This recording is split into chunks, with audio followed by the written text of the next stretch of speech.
Olá pessoal da disciplina de Estatística Aplicada. Neste módulo vamos trabalhar com as técnicas de amostragem dentro do contexto estatístico. Eu sou o professor Adriano Beluco, sou do IFRS Campus Viamão. Podem entrar em contato comigo pelo e-mail adriano.beluco@viamão.ifrs.edu.br ou através dos fóruns da disciplina. Então, nesse módulo de técnicas de amostragem, a gente vai entender um pouco melhor a definição de amostragem, a gente vai visualizar os tipos de amostragem e vamos ver alguns conceitos e exemplos sobre amostragem probabilística e amostragem não probabilística. Então, o processo de amostragem na pesquisa estatística tem o objetivo de selecionar um pequeno subconjunto da população-alvo que mantenha as mesmas características da população, do todo da população. Com o avanço das tecnologias, cada vez mais temos à disposição uma quantidade maior de dados. Essa quantidade maior está sendo chamada de Big Data, está dando origem a profissões novas, na área de processos gerenciais, na área de administração, em várias áreas de computação, que o conjunto dessas novas profissões se chama de Data Science, ou ciência dos dados. Então tem papel do analista, tem o papel do engenheiro de dados, tem várias categorias novas aí de trabalho em função dessas quantidades de dados gigantescas aí, do que pode ser gerado de informações a partir dessa quantidade de dados. Relembrando do último módulo que nós trabalhamos, nós temos dois entes estatísticos, um deles é a população, que é o conjunto de todos os elementos ou resultados que estão sob investigação. Nós temos a amostra, que é qualquer subconjunto da população, que pode acontecer com ou sem reposição. Esse fato aí da reposição a gente vai trabalhar mais no futuro, para não complicar esses nossos conceitos iniciais, que já não são tão tranquilos, né? Então, as vantagens para o uso de uma amostra vão incluir a redução de custos. Imagine a realização de um trabalho nacional sobre empresas ou sobre áreas ambientais. Imagine o custo que se teria para fazer uma pesquisa com toda a população-alvo. Mesmo o nosso censo populacional, ele não trabalha com toda a população, ele trabalha com amostras. A rapidez nos resultados. Para se atingir uma população, o tempo de processamento é quase 8 vezes maior do que o tempo de fazer uma amostra, ou um processo de uma amostragem. Maior exatidão dos resultados, porque quanto maior o processamento de uma pesquisa, maior o alcance de uma pesquisa, maior a chance de se ter problemas de retirada de dados, tá?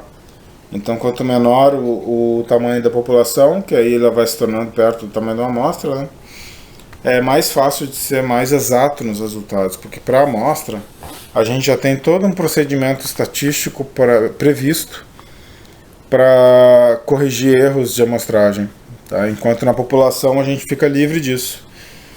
E aí é que entram os erros, tá? Então, tipos de amostragem. Há dois tipos de amostragem no método estatístico. A amostragem probabilística e a amostragem não probabilística. Na amostragem probabilística, ela vai acontecer quando todos os elementos apresentarem uma probabilidade. Em termos de probabilidade, por favor, é um termo que todo mundo associa à dificuldade de cálculo. Se quiserem trocar a probabilidade, as chances de acontecimento, tá? São conhecidos e são diferentes de zero de pertencer a essa amostra. Já a amostragem não probabilística, que não usa probabilidade, é quando não se conhece a probabilidade de um elemento da população pertencer à amostra, tá? Ou quando é muito difícil de conseguir determinar. Isso a gente vai ainda, quando a gente chegar na parte de amostragem não probabilística, a gente vai investigar um pouco mais. Então, a amostragem probabilística, ela pode ser feita de diversas formas, tá? São mais de 10 formas. Aqui a gente está selecionando as 3 ou mais simplificadas ou de mais fácil uso no dia a dia. Então nós temos a amostragem probabilística aleatória simples, temos a amostragem probabilística sistemática e a amostragem probabilística estratificada. Na amostragem aleatória simples, nós atribuímos um número a cada indivíduo da população e através de um sorteio aleatório os elementos vão compor a amostra. Então, num exemplo aqui à direita, nós temos uma população. A gente sempre tem letras para se referir a algumas variáveis que a gente vai calcular ou que a gente vai partir de base. A população a gente se refere a ela como um N maiúsculo e um P minúsculo. Seria o NP. Então imaginem 100 funcionários de uma fábrica sendo a minha população alvo da minha pesquisa ou da minha investigação. A amostra ela é retratada como um N minúsculo. Neste caso desse exemplo, ela vai ser composta por 10 funcionários. Como se procederia essa amostragem aleatória simples? Eu vou pegar os 100 funcionários e vou numerar eles. Mas aí a gente tem que ter um cuidado nessa numeração. Eu posso numerar de 1 até 100, tá? Já que são 100 funcionários. Ou de 0 até 99, que não é tão comum. Alguns softwares estatísticos sim usam de 0 até 99. Eu vou pegar o número que ocupa o maior espaço, que seria o 100. Vou ver quantos dígitos ele tem. Ele tem o dígito 1 seguido do 0 e de outro 0. Então seriam 3 dígitos. Quando eu for numerar uma população para poder fazer a amostragem, eu tenho que ter essa preocupação para que o sorteio seja razoável, seja limpo, como se diz. Então cada número que vai ser usado para identificar um dos 100 funcionários tem que ser composto de 3 dígitos. Então quando eu for identificar o funcionário que é o número 1, eu não vou botar simplesmente o número 1, eu vou botar os dígitos 001 para serem compostos por 3 dígitos. Tá? Isso no processo de sorteio é importante. Depois de identificados de 001, assim como o número 20, por exemplo, não vai ser o 2 e o 0, vai ser 0, 2 e 0. Vão ser compostos de 3 dígitos. Então a gente identifica os 100 funcionários dessa maneira e sorteia 10 números. Eu posso ser bem básico, como colocar um papelzinho com o número de cada um, com a identificação de cada um. Um papelzinho com 001, outro com 002, outro com 003 e assim por diante. Eu posso pegar uma daquelas urnas de bingo, em que eu giro uma manivela e a bolinha sai com o seu número. Isso pode ser feito também, sem problema nenhum, tá? É só uma questão de dar uma adaptada. Então basta fazer um sorteio simples. Posso colocar os papeizinhos num saco preto e ir retirando. Assim nós sorteamos os 10 números para compor essa amostra através dessa amostragem aleatória simples. Então o que é o principal dessa técnica? É fazer a identificação da população e o sorteio aleatório em cima dessa identificação. Nada mais do que isso. Já na amostragem sistemática, em algumas situações é conveniente retirar as amostras de forma cíclica, a partir de conjuntos de tamanhos iguais. Essa amostragem sistemática é uma das mais utilizadas, tá? Porque ela é mais simplificada, ela é fácil de entender e principalmente é fácil de processar. Então a gente vai começar a fazer um exemplo para ver como se processa essa amostragem sistemática. A gente vai usar como população NP os salários de 20 funcionários de uma empresa. E a minha amostra, N minúsculo, vai ser composta por 25% dessa população. Nesse primeiro passo, já é importante a gente saber quantos funcionários eu vou ter que selecionar. Então a gente faz o cálculo, tirar 25% desses 20 funcionários. 25% de 20, isso é um cálculo que a gente fazia lá na sexta série já. Pode pegar a calculadora para calcular isso, é mais fácil ainda. 25% de 20 funcionários vai gerar uma amostra com 5 funcionários. Mas vamos lá, por exemplo. Então, de novo aqui, eu tenho aquelas informações básicas, né? Salários de 20 funcionários, que são a população, são os 20 funcionários da empresa. A minha amostra vai funcionar com 25% da população. E aqui eu tenho a apresentação dos salários em reais desses 20 funcionários. A primeira etapa, ou o primeiro passo, vai ser numerar ou identificar essa base de dados. Essa identificação está sendo feita aqui. Eu parti do mesmo princípio da amostragem aleatória simples, quando eu procurava o número que ocupava o maior espaço, em geral é o maior número, que seria o 20. Vejo quantos dígitos ele tem. Ele tem 2 dígitos. Então, cada número de identificação de cada um desses funcionários vai ser dado através de 2 dígitos. Então, um funcionário identificado com o número 1, ele não vai ser o número 1, ele vai ser o número 01. O funcionário número 2 vai ser o funcionário 02. E assim por diante a gente vai identificando cada funcionário. No segundo passo, a gente vai calcular um coeficiente K de agrupamento. Como que esse coeficiente é calculado? Eu vou partir da divisão do tamanho da população pelo tamanho da amostra, ou de N maiúsculo P por N minúsculo. Tá? Ah, por que a letra K? Bom, podia ser qualquer letra. Tá? Podia ser S, podia ser T, podia ser Z, podia ser a inicial do nome de qualquer um. Aqui é só uma letra, tá? Para a gente saber se referendar por isso. Então, o tamanho da população que nós temos são os 20 funcionários, então o tamanho dela é 20. O tamanho da amostra a gente já tinha conversado antes, 25% da população são 25% de 20. Faz lá na calculadora 20 vezes 25%, vocês vão obter o número 5, tá? E 20 dividido por 5 dá 4, né? Em qualquer lugar do mundo aí dá 4, ok? O terceiro passo é dividir a base de dados em grupos com K elementos. No nosso caso, o K deu igual a 4. Tá? Então eu vou dividir essa base de dados de 4 em 4 números. Eu posso fazer por linha, eu posso fazer por coluna, eu posso fazer em diagonal, posso fazer do jeito que eu quiser, desde que eu não me perca. Tá? No meu caso, eu achei mais coerente para não me perder fazer em colunas. Elas já estavam organizadas de 4 em 4 elementos por coluna. Tá? No quarto passo, eu vou escolher um número de 1 até o K que a gente obteve, que no caso é 4. Então eu vou escolher um número de 1 a 4. Ah, posso escolher 1,3? Não. São números naturais.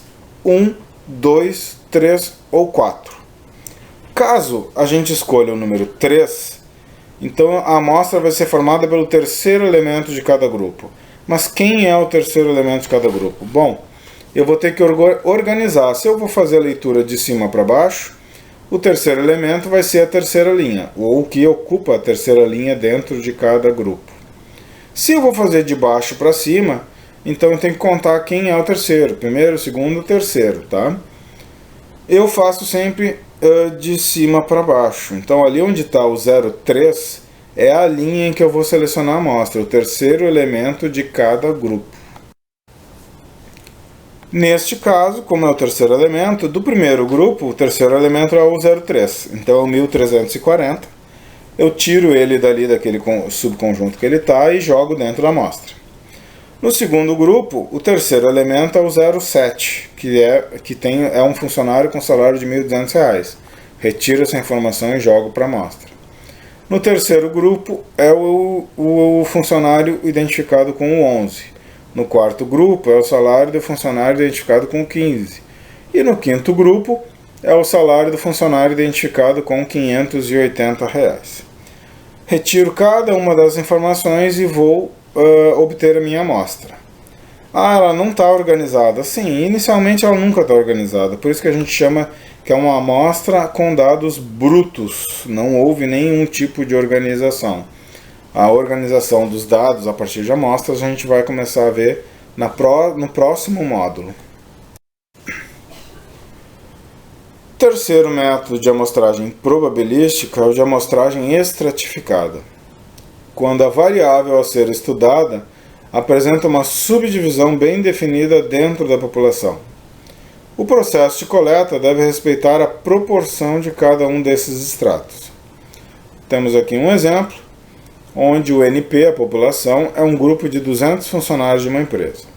Esses 200 funcionários eles estão divididos em 109 homens e 91 mulheres ao acaso. A amostra N minúsculo vai ser formada por 10% da população de forma estratificada em dois aspectos, respeitando o setor e respeitando o sexo do funcionário. Então nós temos aqui a divisão desses 200 funcionários. 109 homens na coluna do meio, 91 mulheres na coluna da direita.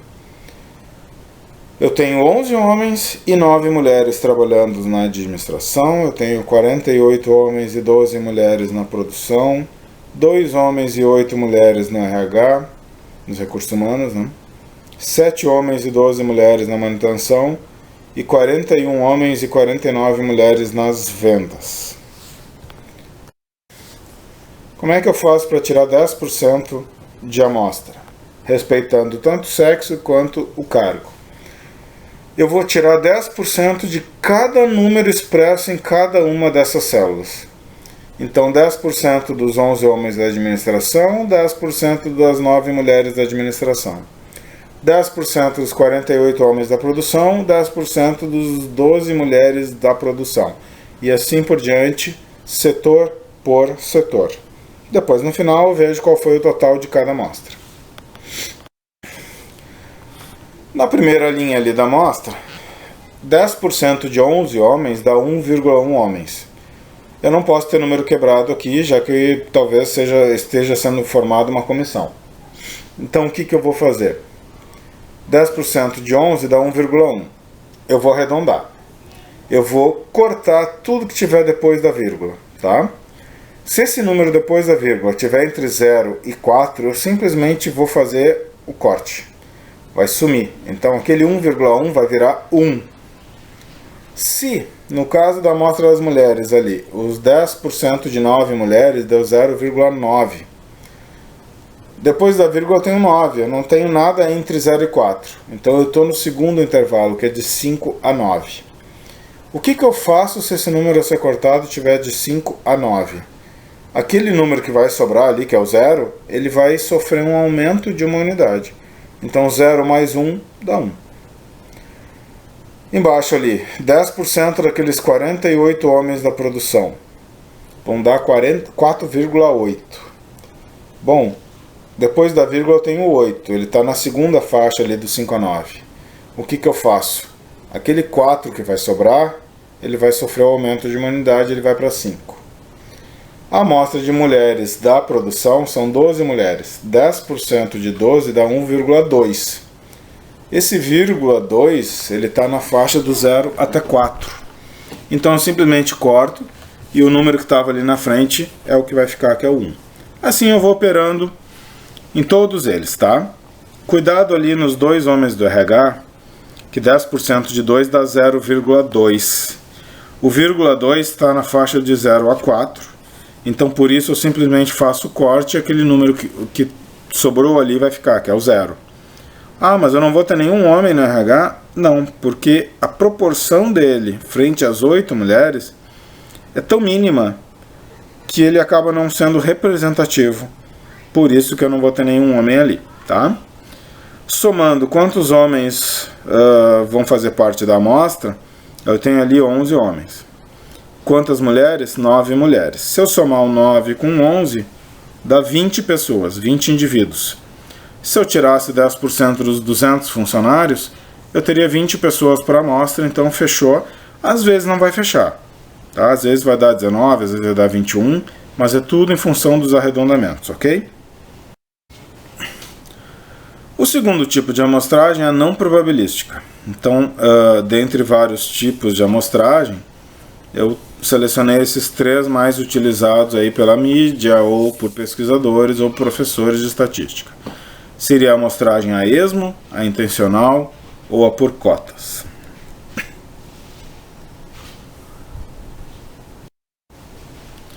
Lembrando, a amostragem não probabilística, ela é usada pela sua simplicidade ou pela impossibilidade da gente obter uma amostra pelos outros métodos que a gente investigou até agora de amostragem probabilística. A amostragem não probabilística, a esmo, imagine uma área de preservação ambiental que contenha 1000 árvores aproximadamente. seria impossível a gente usar a aleatória simples, numerando cada uma delas para realizar um sorteio. Às vezes eu não tenho nem acesso, às vezes é uma área pantanosa, por exemplo. Dessa forma, a seleção de uma amostra seria realizada a esmo, sem critério nenhum, a partir de uma simples retirada aleatória. Eu iria para essa área, veria quais as árvores eu consigo acessar, não pegaria todas elas no mesmo lugar, tentaria pegar em lugares mais distantes das outras. Mas seria o critério mais acessível. Não tem problema nenhum, num relatório eu citaria que a amostragem foi a esmo. Na amostragem intencional, o pesquisador que faz a coleta, ele escolhe deliberadamente alguns elementos para uma amostra, acreditando que sejam os mais representativos da população estudada. Por exemplo, uma situação em que um fabricante de vinhos deseja saber a aceitação em relação a uma nova marca de vinhos a ser inserida no mercado de uma cidade ou de uma região. Somente faz sentido compor a amostra com pessoas que façam uso dessa bebida e que tenham condições financeiras de comprar essa nova marca. Então não adianta eu fazer uma amostragem ou com pessoas que façam parte de uma religião que não aceitem o consumo de vinho, como o espiritismo, por exemplo, ou que não tenham condições financeiras de comprar uma garrafa de vinho de R$400, por exemplo. Já a amostragem por cotas, a população é dividida em grupos conforme uma característica em comum seja importante de ser ressaltada. Por exemplo, nas pesquisas eleitorais, a divisão da população em grupos considera a faixa etária, considera o sexo e considera o nível de escolaridade das pessoas entrevistadas para servir como base de definição desses grupos. É suposto que grupos com características comuns apresentem intenção de voto muito parecida ou similar. Assim, se selecionar a amostra dentro de cada grupo dividido, como ocorre com a amostragem estratificada. Então, por exemplo, se numa eleição nós tivermos um candidato de esquerda, um candidato de centro e um candidato de direita, é fato conhecido que alguns bairros de uma cidade são mais direcionados para um candidato ou para outro, em função dos projetos sociais que apresenta ou que não apresenta. De repente prioriza um grupo econômico específico. Então, para que a gente não tenha um resultado incorreto, é importante fazer uma amostragem quase estratificada nesse ponto. Então, uma em cada local desses candidatos para saber qual é a proporção exata em cada localidade. Bom, nós vimos algumas técnicas de amostragem. Foram várias, na verdade, né? Vamos fazer uso de algumas delas durante a nossa disciplina. A partir desse módulo de técnicas de amostragem, nós começamos a ter mais material disponibilizado em PDF. Eu lembro que essa apresentação, além do vídeo narrado, também é disponibilizado em material PDF para quem quiser imprimir, para quem quiser levar para outros lugares. Nós também temos exercícios resolvidos, explicando algumas das técnicas, algumas mais usadas, com a resolução. Nós temos, por enquanto, uma divisão em processos gerenciais e meio ambiente, dependendo da turma que está cursando a disciplina. Quem for de um curso e quiser fazer os exercícios do outro curso para ampliar esse espectro de exercícios, fica à vontade, não tem problema nenhum. Em geral, os exercícios são diferentes, está com dados diferentes, algumas vezes não, por conta do tempo. E neste módulo nós já começamos a ter a nossa atividade semanal, ok? Essa atividade semanal, conforme o plano da disciplina, ela vai compor uma nota no decorrer de todo o curso, que vai ser usada para calcular a média final dos discentes nessa disciplina, ok? Qualquer coisa, mande a sua dúvida por e-mail, mande pelo fórum, agende um horário de atendimento. Todas essas informações estão no componente curricular de vocês.